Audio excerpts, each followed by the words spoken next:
ವಿಜಯಪುರ ಜಿಲ್ಲೆಯ ನೆಡಗುಂದಿ ತಾಲೂಕಿನ ಆಲಮಟ್ಟಿ ಗ್ರಾಮ ಪಂಚಾಯಿತಿಯ ವ್ಯಾಪ್ತಿಯಲ್ಲಿ ಬರುವ ಅರಳದಿನ್ನಿ ಗ್ರಾಮದಲ್ಲಿ ಗಬ್ಬು ನಾರುತ್ತಿರುವ ಚರಂಡಿಗಳು. ಈ ಗ್ರಾಮಕ್ಕೆ ಸಂಬಂಧಪಟ್ಟ ಗ್ರಾಮ ಪಂಚಾಯಿತಿ ಅಧಿಕಾರಿಗಳು ಹಾಗೂ ಅಧ್ಯಕ್ಷರು ಮತ್ತು ಸದಸ್ಯರು ಇತ್ತ ಕಡೆ ಗಮನ ಹರಿಸಬೇಕು.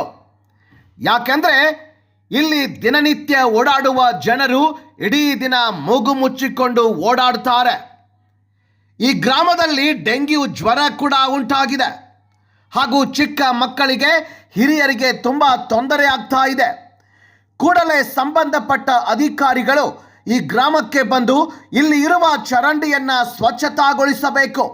ಯಾಕಂದರೆ ಗ್ರಾಮ ಪಂಚಾಯಿತಿ ಇರೋದು ಗ್ರಾಮಗಳನ್ನು ಅಭಿವೃದ್ಧಿ ಮಾಡುವುದಕ್ಕೆ ಅಂತ ಲಕ್ಷಗಟ್ಟಲೆ ಹಣ ಬಿಡುಗಡೆ ಆಗಿರುತ್ತದೆ. ಹಾಗಾಗಿ ಈ ಚರಂಡಿ ನೋಡಿದರೆ ಗೊತ್ತಾಗುತ್ತೆ ಗ್ರಾಮಗಳು ಅಭಿವೃದ್ಧಿ ಆಗಿರುತ್ತದೆ ಅನ್ನೋದು. ಈ ಗ್ರಾಮಕ್ಕೆ ಸಂಬಂಧಪಟ್ಟ ಅಧಿಕಾರಿಗಳು ಭೇಟಿ ನೀಡಬೇಕು ಹಾಗೂ ಅಲ್ಲಿ ಇರುವ ರಸ್ತೆಯ ಪಕ್ಕದಲ್ಲಿ ಕಾಣುತ್ತಿರುವ ಕಸದ ರಾಶಿಗಳು ಕೂಡ ಸ್ವಚ್ಛತಾ ಮಾಡಬೇಕು ಅಂತ ಗ್ರಾಮಸ್ಥರು ತಿಳಿಸಿದರು. ಸ್ವಚ್ಛತೆ ಕಾಪಾಡದ ಪಂಚಾಯಿತಿ ಅಧಿಕಾರಿಗಳು. ವರದಿ ರಾಜು ಭಜಂತ್ರಿ, DH ನ್ಯೂಸ್, ನೆಡಗುಂದಿ.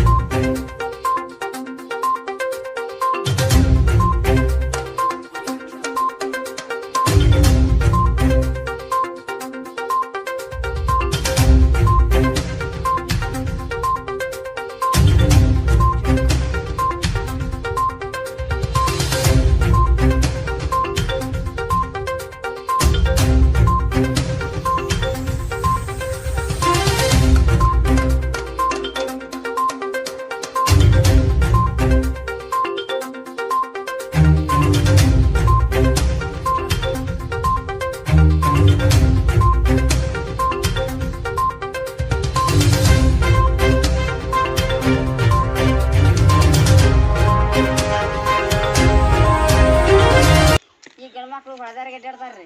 ಹೊಳ್ಳಿ ಮತ್ತು ಹುಡುಗರ್ನ ಸಣ್ಣ ಜಾಗ್ಯಾರ್ರಿ. ಗಂಡ್ಮಕ್ಳು ಬಂದು ಚಲೋ ಎದ್ದಿರೋದಾಗತ್ತೆ ರೀ. ಇಲ್ಲಿ ಚರಂಡಿ ಐತ್ರಿ. ನಾವೆಲ್ಲ ಇದ್ರಾಗೆಲ್ಲ ಸೊಳ್ಳೆ ಕಡ್ಸ್ಕೊಂಡು ದವಾಖಾನೆಗೆ ಹೋಗೋದಾಗತ್ತೆ ರೀ. ಇದಕ್ಕೆ ಏನೈತಿ ಏನರ ಒಂದಿಟ್ಟು ನಮಗೆ ಇದೇನರ ಚರಂಡಿ ನ್ಯಾದಿ ಒಂದಿಟ್ಟು ಇದನ್ನ ಕಟ್ಟಿಸ್ಕೊಡ್ರಿ. ನಿಮ್ಮ ಊರಿನ ಸಂಬಂಧಿತ ಮೆಂಬರ್ಗಳಿಗೆ ಹೇಳಿದ್ರಿ ಏನು ಇದು ಮಾಡಿಲ್ಲೇನ್ರಿ? ಮೆಂಬರ್ಗಳು ಏನು ಮಾಡಿಲ್ಲಕ್ಕ ಮಾಡಕತ್ತಿರ್ರಿ. ಎಷ್ಟು ಸಲ ಹೇಳಿರಿ? ಹೇಳಕತ್ತೀವಿ ನಾವು. ಈ ಓಟ್ ಹಾಕ್ಸ್ಕೊಳಕ್ತಾರ ಬರ್ತಾರಲ್ರಿ, ಅವಾಗ ನಾವು ಮಾಡ್ತೇವೆ ಅಂತಾರ ಮಾಡಿದ್ರಿ. ಹೌದ್ರಾ? ಟೀಕ್ ಅದ.